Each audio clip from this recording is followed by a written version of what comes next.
कर्नाटक में आज विधानसभा चुनाव के लिए वोटिंग हो रही है। अच्छी खबर यह है कि जहां जगह जगह वोटिंग के लिए खास इंतजाम किए गए हैं ताकि वोटरों को मतदान में सहूलियत हो और ज्यादा से ज्यादा तादाद में लोग अपने मताधिकार का इस्तेमाल कर सकें। मैसूर में एक खासा सखी बूथ बनाए गए हैं जहां महिलाएं और लड़कियां वोटिंग के लिए सुबह से ही पहुंच रही हैं। इन पोलिंग बूथ की खासियत यह भी है कि यहां केवल महिलाएं ही वोट करने के लिए तैनात की गई हैं। मतदान कर्मियों से लेकर सुरक्षा कर्मियों तक सभी महिलाएं हैं। इस मतदान केंद्र को खास तरीके से सजाया गया है। बता दें कि कर्नाटक में आज सभी 224 विधानसभा सीटों पर वोटिंग हो रही है। बीजेपी और कांग्रेस में जहां कांटे की टक्कर है, वहीं जेडीएस, आम आदमी पार्टी और बीएसपी भी इस चुनाव में ताल ठोक रही है।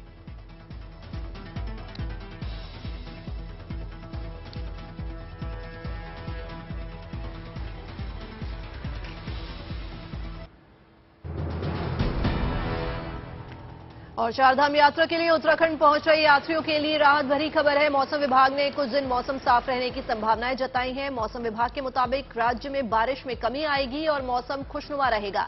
हालांकि चारधाम में शाम के वक्त हल्की बारिश की आशंकाएं भी मौसम विभाग ने जताई है। मौसम में लगातार परिवर्तन के चलते श्रद्धालुओं को पिछले दिनों काफी परेशानियों का सामना करना पड़ा। चारों धाम में दर्शन करने के लिए हजारों श्रद्धालु पहुंच रहे हैं। उम्मीद है कि अब श्रद्धालु खुशनुमा मौसम का लुत्फ ले पाएंगे। मौसम विभाग की माने तो पहाड़ी जिलों के साथ साथ मैदानी इलाकों में भी मौसम आज से साफ रहेगा और 12 मई तक यही स्थिति बनी रहेगी। लिहाजा तीर्थयात्रियों और श्रद्धालुओं को सहूलियत होगी।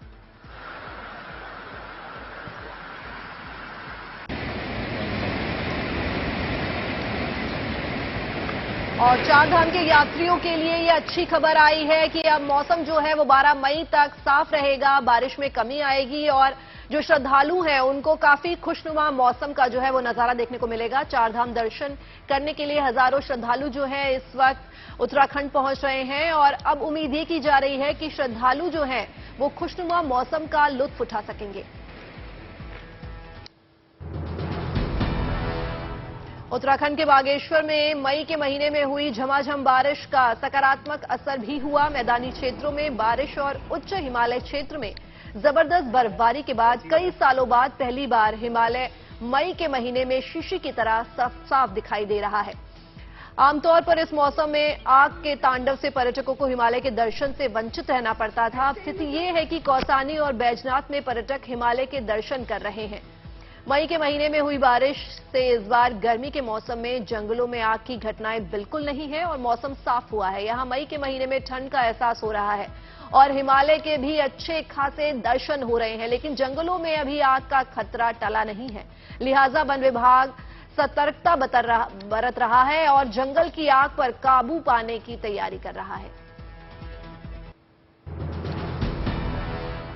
उत्तराखंड में यमुनोत्री हाईवे पर अब ओवर स्पीड में वाहन चलाना महंगा पड़ सकता है। उत्तरकाशी पुलिस अब सड़क सुरक्षा के तहत रास्तों पर ट्रैफिक रडार स्पीड गन के माध्यम से ऐसी गाड़ियों पर नजर रख रही है जो हाई स्पीड में गाड़ी चलाते हैं। ऐसी गाड़ियों की पहचान करके उन पर कार्रवाई भी की जा रही है और चालान किए जा रहे हैं।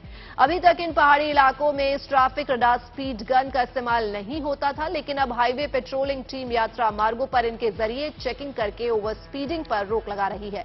उत्तराखंड ट्रैफिक पुलिस ने सड़क सुरक्षा को लेकर चारधाम यात्रा को ध्यान में रखते हुए ड्राइवर्स को सचेत करने के लिए खास अभियान चलाया है। इस सड़क को अब चौड़ा किया जा रहा है और लिहाजा ज्यादातर गाड़ियां तेज रफ्तार से चलती नजर आती हैं, तो हादसों को दावत दे सकती हैं। ऐसे में पुलिस काफी सतर्क है। हिमाचल प्रदेश की राजधानी शिमला में लोगों को अब ट्रैफिक जैम का सामना नहीं करना पड़ेगा। शिमला पुलिस ने शहर में 1 मिनट ट्रैफिक प्लान लागू किया है। प्लान के तहत गाड़ियां 40 से 20, 30 और 20 से 40 सेकंड के अनुपात में रोकी जाएंगी और छोड़ी जाएंगी। ये प्लान कहीं ना कहीं शहरों के रेड लाइट प्लान की तरह है। मीडियम फ्लो में ट्रैफिक को 40 से 20 के फॉर्मूले के तहत 40 सेकंड के लिए गाड़ियां रुकेंगी और फिर 20 सेकंड के लिए छोड़ी जाएंगी। ट्रैफिक सामान्य होने पर 30 सेकंड की मूवमेंट रहेगी। इस तरह ज्यादा गाड़ियों का फ्लो होने पर 20 सेकंड का हॉल्ट रहेगा और 40 सेकंड के लिए फिर ट्रैफिक चालू होगा। इसके तहत ट्रैफिक को कंट्रोल करने के लिए शहर को 7 सेक्टर्स में बांटा गया है। साथ ही 24 सब सेक्टर्स बनाए गए हैं ताकि शहर में ट्रैफिक ज्यादा ना हो। शिमला की संकरी सड़कों पर ट्रैफिक प्रबंधन करना सबसे बड़ी चुनौतीपूर्ण कार्यों में से एक है। खासकर गर्मियों के मौसम में टूरिस्ट सीजन आते ही ट्रैफिक जाम की समस्या शिमला में विकराल हो जाती है। इस समस्या को कम करने के लिए शिमला पुलिस ने नया ट्रैफिक प्लान तैयार किया है।